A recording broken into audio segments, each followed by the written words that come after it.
Hari Jamunatira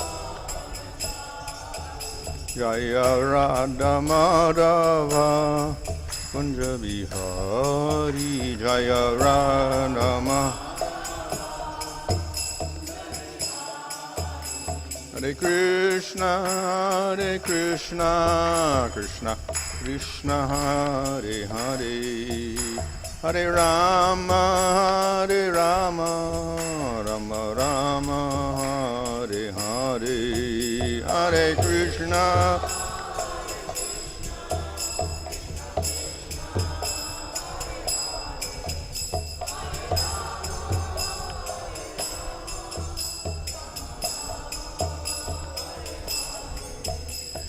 Prabhupada, Prabhupada, Prabhupada, Jaya Prabhupada, Jaya Prabhupada.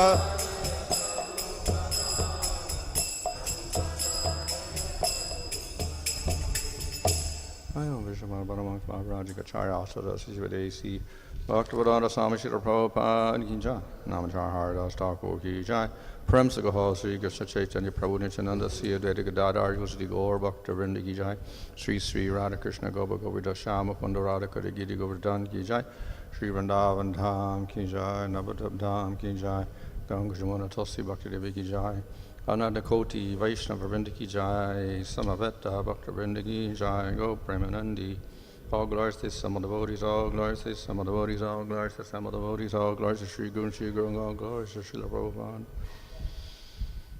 Om Namo Bhagavate Vasudevaya. Om Namo Bhagavate Vasudevaya. Om Namo Bhagavate Vasudevaya. Namo Om Vishnu Padaya Krishna Prasad Gurudeva Shrimati Bhaktivedanta Swami Niti Namane Namaste Saraswati Devi Gauravani Prachadane Nirvishesha Shunyavadi Paschatyaresha Tadane Shri Krishna Chaitanya Prabhu Nityananda Sri Advaita Gadadhar Shivasudi Gaur Bhakta Vrinda Hare Krishna Krishna Krishna Hare Hare Hare Rama Rama Rama Hare Hare. Reading from Srimad Bhagavatam, Canto 10, Chapter 14, verse 59. Etate saram akyatam yat prishto ham ihatvaya tat komare harikirtam pogande parikirtatam.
Etat, this, te, unto you, sarvam, all, akyatam, described, yat, which, prishta, requested, aham, I, iha, in this regard, tvaya, by you, tat, that, komare, in his early childhood, Hari Kirtam, performed by Lord Hari, Paugande, in later childhood, Parikirtatam, glorified.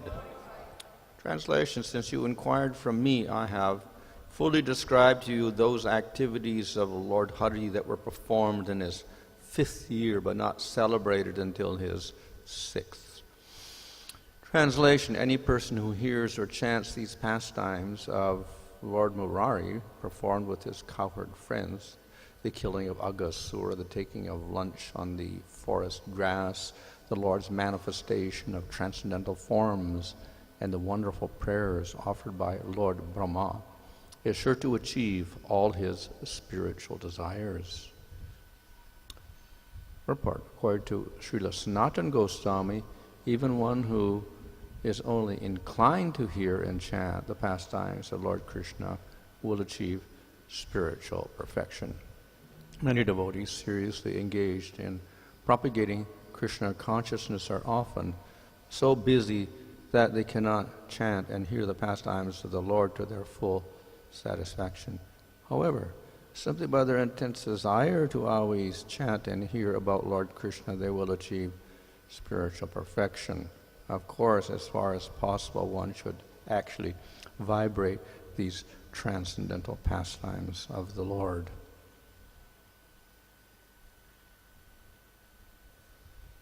So this is the end of this particular pastime of the bewilderment of Lord Brahma and Brahma's prayers, etc. So here it describes the time periods in which this took place.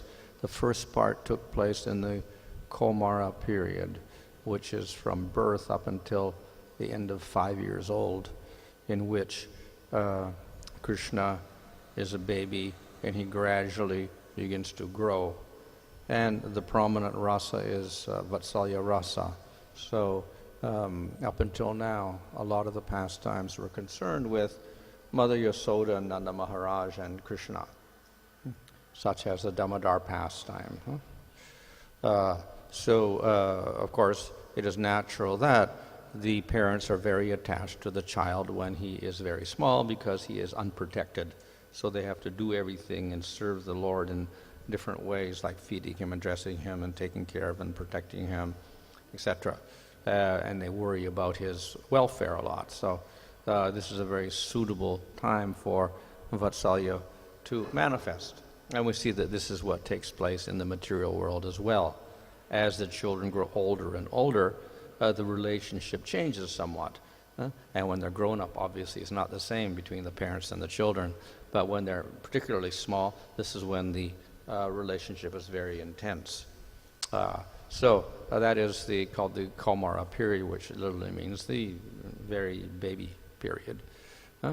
And then as sooner or later, he grows and grows, and gradually he develops the different characteristics. So this is the Pauganda age, which literally starts when he is 6 years old. And in that particular period, he becomes more independent because he can walk and talk, and he becomes stronger, etc., and his intelligence begins to develop. In the Western world, this is when children go to school. So there they didn't have school. So Krishna's education was going out and herding the cows and the calves at that time. So previously, as he grew through the Kaumara period, he was allowed to take care of the calves. So that's exactly what happened here in this pastime. All the calves were there, and with the cowherd boys.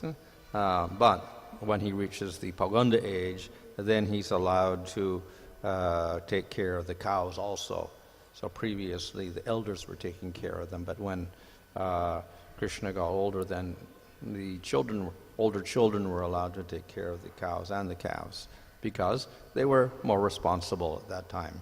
So they're given some education in the meantime also by learning how to take care of the cows and calves.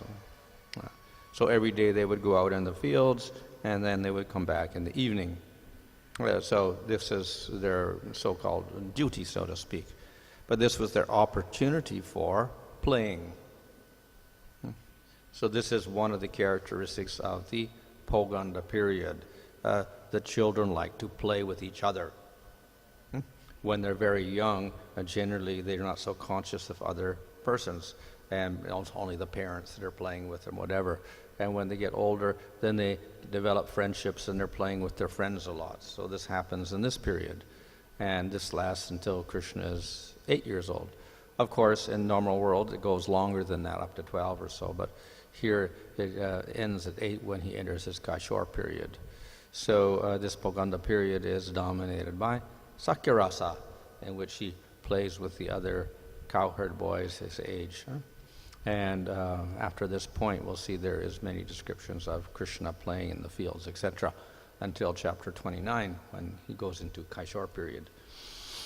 So these are the 3 periods of Krishna, and after the Kaishor period, he does not proceed onto Yovana or anything else. Technically, Yovana starts when they're 16 or so. So Krishna remained on earth for 125 years, but he didn't age beyond this particular Kaishor period. He remained in that youthful period. And in that period, Madhurya Rasa becomes very prominent with the gopis. So this particular period was the, we can say, the Sandhi, the joining period of the two, between 5 and 6 years old. So during the 5th year, he killed Aghasura, and then Brahma stole the calves, cowherd boys. And then for 1 year, that pastime went on. And then meanwhile, he turned into Poganda period. And then finally, the original cowherd boys and calves came again and regained their particular positions again. And Krishna returned from the fields with the original cowherd boys. And so at that time, they began to glorify the killing of Aghasura, which actually happened 1 year earlier. And in the meantime, Krishna had turned 6 years old. So, in this way, we find he is gradually developing new types of rasas and relationships here. In the spiritual world, there is no growth, but all the rasas are manifested in the Kaishor period. So there is Vatsalya still manifested, and Sakya, as well as Madhurya and Dasya and Shanta. So all the rasas are manifested in the spiritual world, but Krishna is Kaishor period. So some of the pastimes that are described here are, we can say, unique to the material world, because in the spiritual world he is older, so the baby pastimes don't happen there. And of course we don't have the pastimes with the demons also, because there's no Putana in the spiritual world, etc. So the pastimes in the material world have a particular attraction for the devotees because of the variegated nature of these pastimes in particular periods like this. So this pastime is quite famous, the Brahma Mohana Lila, where Brahma gets bewildered because it shows the power of Krishna and how he is actually much superior to Brahma. And at the same time, he does extraordinary things like expand himself into so many forms. He can also show them as Vishnu forms, and he can also arrange things in such that nobody is aware for 1 year of anything. And even the cowherd boys, when they return, are unaware that anything happened. But nevertheless, he gave a very great display of powers to Lord Brahma. So this is a very famous pastime for that reason, and also because Brahma offers some prayers. So these prayers are also very famous, and we can see that most of the acharyas, not even the Gaudiya acharyas, but others as well, spend a lot of time commenting on these particular verses. So this is one of the biggest chapters in the 10th canto as far as commentaries are concerned, the 14th chapter, because of the prayers of Brahma. Of course, quite philosophical in nature, some of the prayers, but ultimately pointing out the supreme position of Krishna. This was the final realization of Brahma. So the next verse is what we call a Phala Sruti. It is a glorification of the results from this particular chapter or whatever. So sometimes we see that at the end of a particular pastime, and then there is a listing of the different results from hearing this pastime or remembering this pastimes or reciting the pastime, etc. One gets various results. Some of the results are material, like if you hear the Govardhan pastime, you're free from snake bites or something like that. So it's material.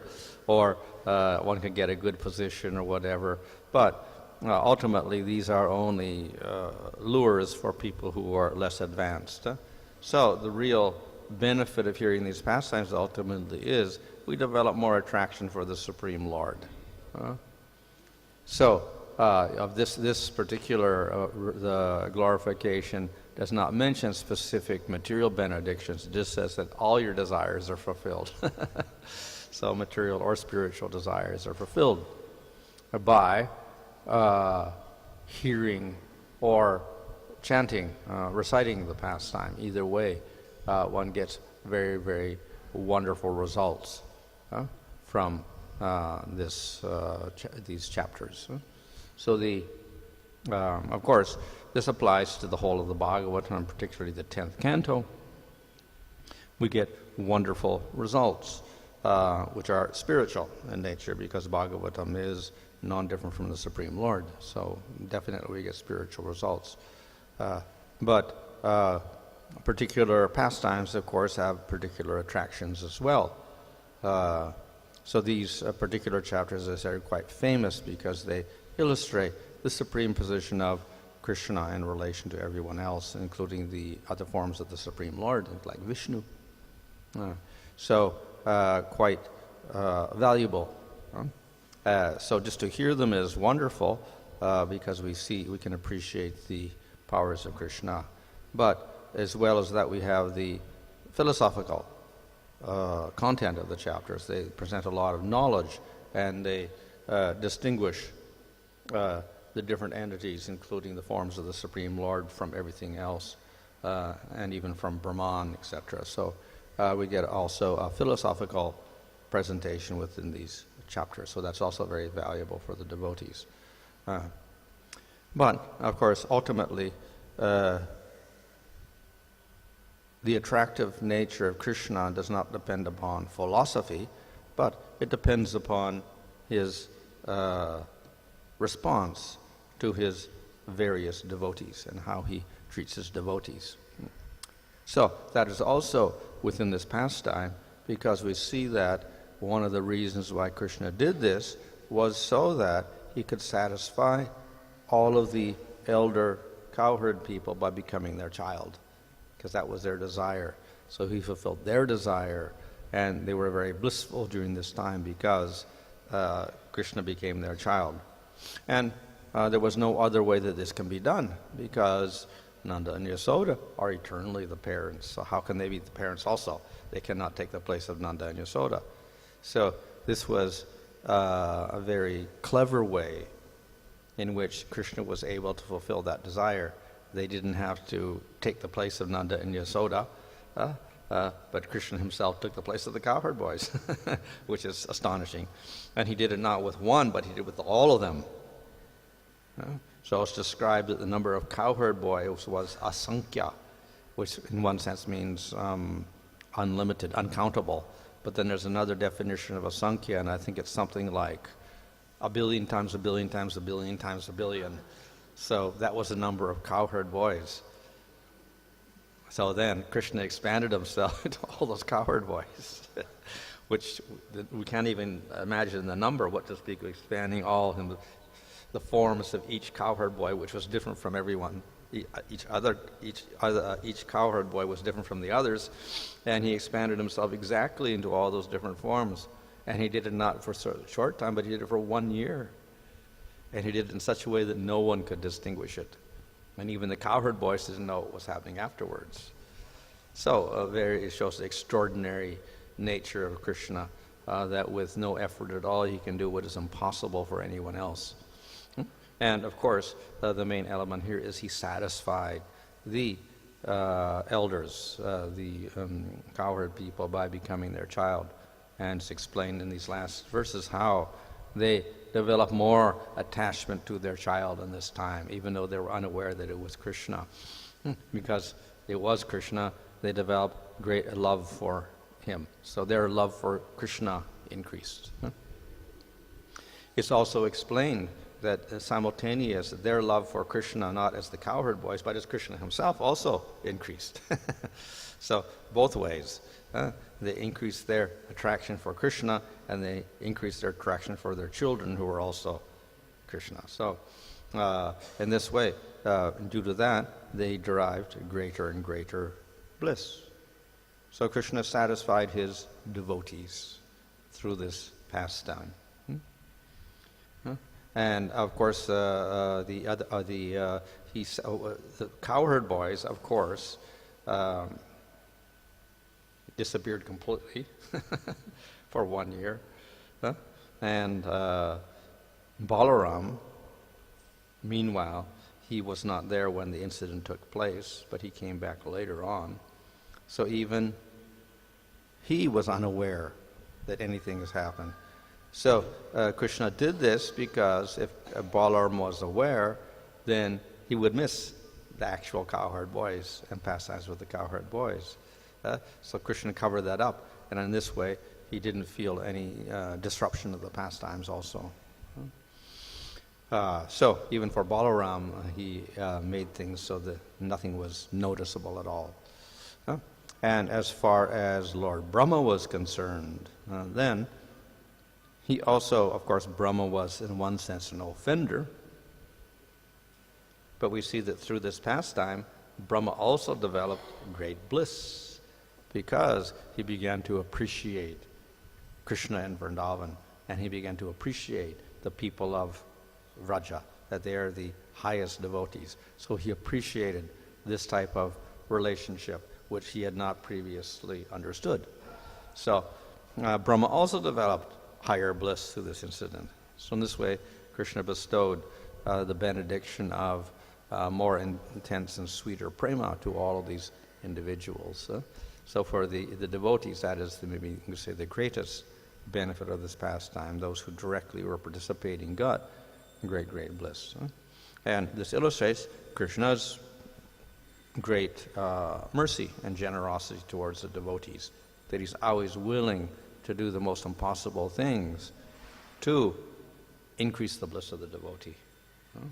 So that is Krishna's nature.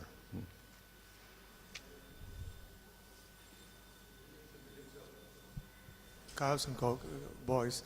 So that means their parents also must be in billion numbers. Yeah. Go back. Yeah. And the calves also. So many calves and so many cows.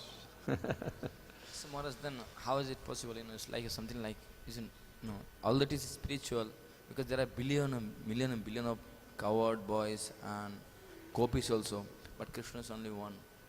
Correct? So normally we see that in the material it's like a, spiritual is like a lotus, when a service is like come closer. So it is something like that in the spiritual, like when a service is necessary, come closer to Krishna. It come closer to Krishna, that all the places in the spiritual world, because Krishna is only one, and he's always with Mother Yashoda and Nanda Maharaj.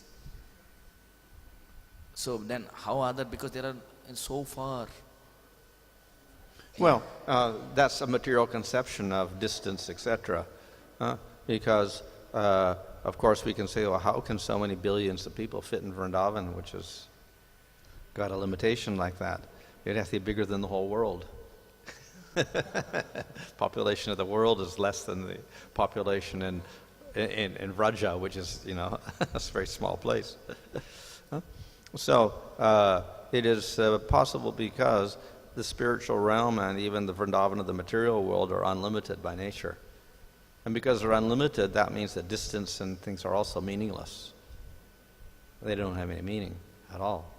And Krishna's location also is meaningless because he can be everywhere simultaneously. So, of course, as far as individuals are concerned, he assumes a regular form, but he expands that form unlimitedly also. So he was with all the 3 billion gopis in the Ras Leela, and when he sat down for lunch with the cowherd boys, which are in the billions, which would make them cowherd boys all over Tamil Nadu maybe, or somewhere like that, or all over India maybe. He was with all the cowherd boys. He expanded his form, and each cowherd boy was with Krishna personally. They saw him personally. So how he does that is his extraordinary powers. He can be everywhere. And he's not simply expanding his form, he is everywhere. But nobody else can see that he's expanded and he's like that. So it's just material senses we limit the nature of the Supreme Lord. The Lord's pastimes are eternal. Why is that the Kaumara and Poganda pastime not available in the Lord's abode? Well, because any the Lord pastime he doesn't does- grow. In the spiritual world, there's no birth, so then there's no growth. So that's the difference, and therefore we don't go through these different periods. However, the Kaishora period is such that even the people with Vatsalya or Poganda Rasa can also experience Krishna in that age, so they can appreciate him even in that age and establish those relationships very nicely. But, of course, the most intense is with the Kaumara period for Vatsalya and the Poganda for Sakya Rasa. Just due to this reason that Gaudiya Vaishnavas don't worship Balakrishna, baby Krishna. They only worship Krishna and Kaishora. Well, the main reason is that we glorify the Madhurya Rasa as the highest and most complete rasa, and therefore we worship Radha and Krishna. Whereas in Vallabha Sampradaya, they glorify the Vatsalya Rasa and baby Krishna. So Vatsalya Rasa is prominent there. Guru Maharaj, I suppose that in the entire Bhagavatam, this is the only chapter where Sukadeva talks about the Phalasuddhi to be spiritual perfection. The what? Phalasuddhi, to be spiritual perfection. Oh, no, Other, other places. Leela, Other you talk places. Other places also. Well, here it's not specifically spiritual. It says all desires are fulfilled. So it could be spiritual and material. This is general. So if you're a materialist, yeah, all your desires are fulfilled. If spiritual, all your spiritual desires are fulfilled. It just says Akila Artan. So all your desires are fulfilled. Well, it's just simply, that's why we have not only in the Phalasruti, which is sometimes give material results, and not only in the Bhagavatam, we'll find it in Nectar of Devotion, which quotes some Puranas also, sometimes gives those material benefits. But not only that, we have other topics in the Bhagavatam also. We have whole sections on Karma Yoga and Jnana Yoga and Asanga Yoga to satisfy other people who may be interested in those subjects. But ultimately we see that the Bhagavatam condemns all these processes as being useless, but yet it presents them because people are attracted to them. So in this way it provides attraction for other people. And of course we see that Sukadeva was speaking in an assembly where there were all sorts of persons, all sorts of stages. So we have those in Karma Kanda, etc., Pulastya and Kratu and Atri and all these, which are basically Karma Kanda people. We have Gyanis like Kumaras and many sages, Vashishta and Durvasa and so many other people are basically Gyanis. And then we have great devotees like Narada Muni as well, and Vyasadeva. And so we have all sorts of people listening to the Bhagavatam. So Sukadeva presents for various people also to just attract their attention. How you take this verse, like Shruti, that devotee should desire something? Devotee also should desire something after reading this verse? Well, obviously we can never be without desire.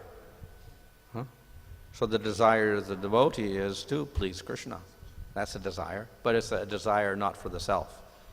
So we can have desires for service, which is not for ourselves, or we can have desires for ourselves, material desires, or desire for liberation. So the devotees reject those two desires, desires for material benedictions or for benedictions for other people, and desire for liberation. Those things they reject. But the desire, anya abhilashita shunya, devoid of other desires, but not all desires. If we don't have any desire at all, we don't even desire to serve Krishna. So then what happens? We're in Brahman. Vedavyas could have taken away all this to the other Puranas and kept only Bhagavatam for the pure devotees. Well, in that one sense, yeah, he doesn't even have all the other cantos. We can say that of Bhagavad Gita also. He can just take away all the verses and just have Sarvadharma Paritaja. But then, People may not read it for that reason because it's so small.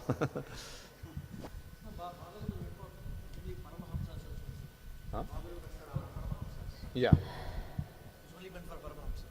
Well, it is the Paramahamsas, those that don't have any material desires, who will, and are also devotees, who can relish it the best. They're the ones that relish it. They're the qualified persons. Other persons, they may approach by other interests, but by association with the hearing and devotees, then they can develop an attraction.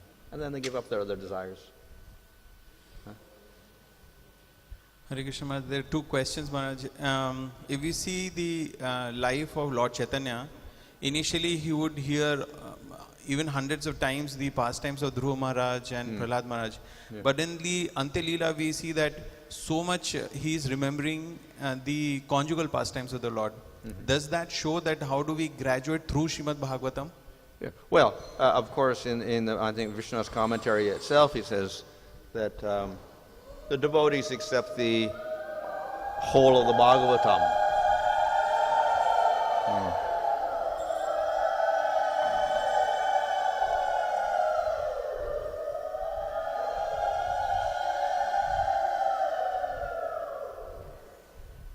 They don't just accept the 10th canto or the first canto and the 12th canto, last part of it, also not even spoken by Sukadev.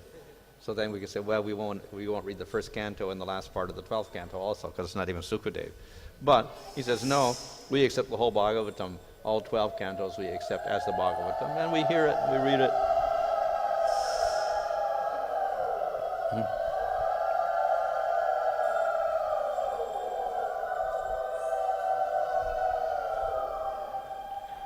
Now, especially the 10th canto is glorified, and particularly the first part of the 10th canto, where the pastimes in Vrindavan are described, because these are considered to be the highest of all. And then within that we get the 5 chapters of the Ras Leela, which are considered the essence of the essence of the essence, more or less. But we don't reject anything else, so therefore all these other stories also have some value. So it's explained by Jiva Goswami that we have 10 topics of the Bhagavatam, and the last is Asraya. So the Asraya is represented in the 10th canto.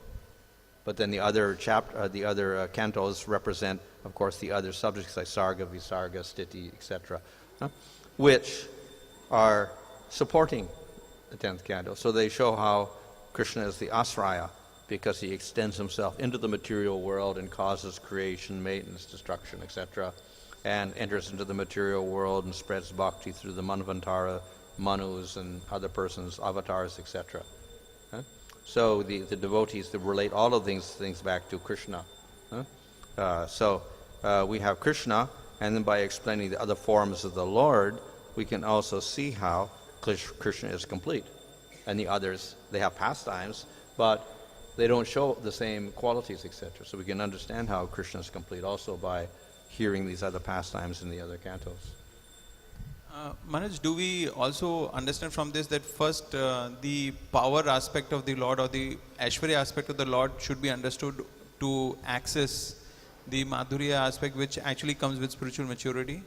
In most cases, yes. Of course, if one from previous births have already have such knowledge, then in this birth, and automatically one may simply be attracted to Krishna. But in general, if we have no concept of God and difference between God and Jiva, etc., then at best we could come to an impersonal understanding, and then there would be no bhakti at all. So we do have to have some idea of the position of Ishvara in relation to the Jiva. So we do have what's called the Sambandha Gyan, which is necessary for performance of bhakti. So in that, then we do have to understand that God has all powers, He is all-pervading, etc., etc. And the Jiva is just an amsa and dependent. So that initial understanding has to be there for even with approaching Krishna. Maharaj, in this case we see that in Pauganda age the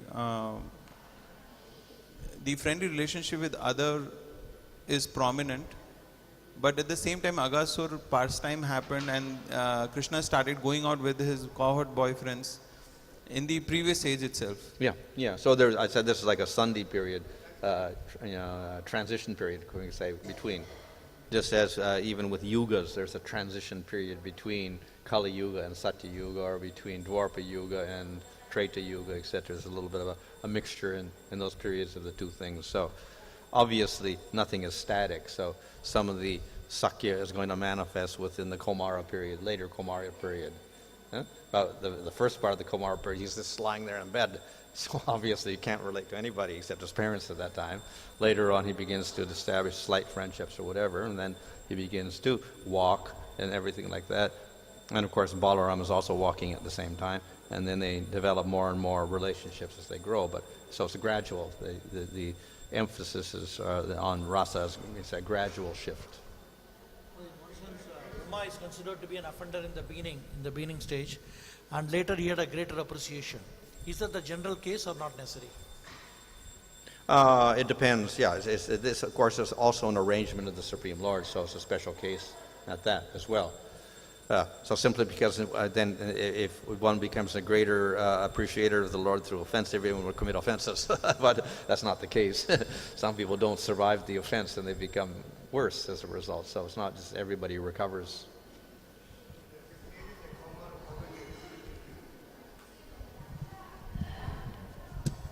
So during Kaumare, he has a friendly relationship. So when he goes the next step, next stage. So when he reaches Madhurya, what about those friends who were with him? They remain friendship. Yeah, they have the same all the friendship time. relationship. Yeah, it remains. When they're big. Yeah. Even Mother It's Yashoda. not that everything is exclusive, that Madhurya Rasa is only Madhurya Rasa. The Vatsalya and Sakya is still there. And in Sakya, the Komara, the Vatsalya Rasa continues. And at the later part, then there's a beginning of Madhurya Rasa there as he grows older. That's called Purva Raga. So we'll see in the chapters before the Rasa Leela, before he goes Kaishar period, the gopis begin to express attraction for Krishna. So that's what we call Purva Raga. So there's a little bit of a showing up and as he gets towards 8 years old. So it's not exclusive for one period. There's mixtures. Even Mother Yashoda, she always has the Vatsalya relationship, even he becomes big. Yeah. And what about Yeah, Audarya? after when she saw him at Kurukshetra, the Vatsalya Ramana, she put him on his lap and milk was flowing from her breasts, and she saw Krishna as a small child, even though he was now the king in Dwarka, the leader in Dwarka. Still, he saw him as a small child. And Rohini and Devaki were astonished. How is this? How can this be? Her love is so intense, she doesn't see Krishna as an adult, sees him as a small child. Mahaprabhu has this Audarya rasa. How do you really differentiate between Madhurya and Audarya? Is it inclusive of all the, Audarya includes all the other? Well, Madhurya Rasa and Madhurya in general is sweetness and intimacy in the pastimes and with the devotees, etc. Lord Chaitanya's Audarya means that his main emphasis is upon being merciful to people. So he is, of course, merciful to the people of Kali Yuga because he doesn't regard offenses as, doesn't consider them very great, etc. And he wants to distribute Krishna prema to everybody, even the unqualified people. So then he does that through the chanting of the holy name, etc. So he likes to deliver people in the material world. That's his Audorja aspect. Hare Krishna Maharaj. We have Dwaraka, Mathura and Vrindavan. So, and we see devotees there rendering devotional service to the Lord. Where do the Pandavas fit in? What they do? Pandavas, Pancha Pandavas. Where do they fit in, Maharaj? I mean, what they do, what is their service? Like in material world, they were fighting Pancha Pandavas. In spiritual world, where do they fit in Dwaraka or Mathura, and what exactly they would do? Well, these are, we can say that their place is it's related to Dwarka. And when Krishna's in Dwarka, he visits them like that, and he stays in their house, etc., very intimately. So they have friendship with him. Basically, it's a friendship relationship, and he goes there and stays there. In the spiritual world also, he stays with them sometimes, like that. Like Maharaj, in our sampradaya, like we say we follow the footsteps of gopis or Vrajvasis. It appears to be pretty difficult to follow the footsteps of maybe the Mathura people at Dwarka. Maybe it is not very clear, except Vasudeva and Devaki.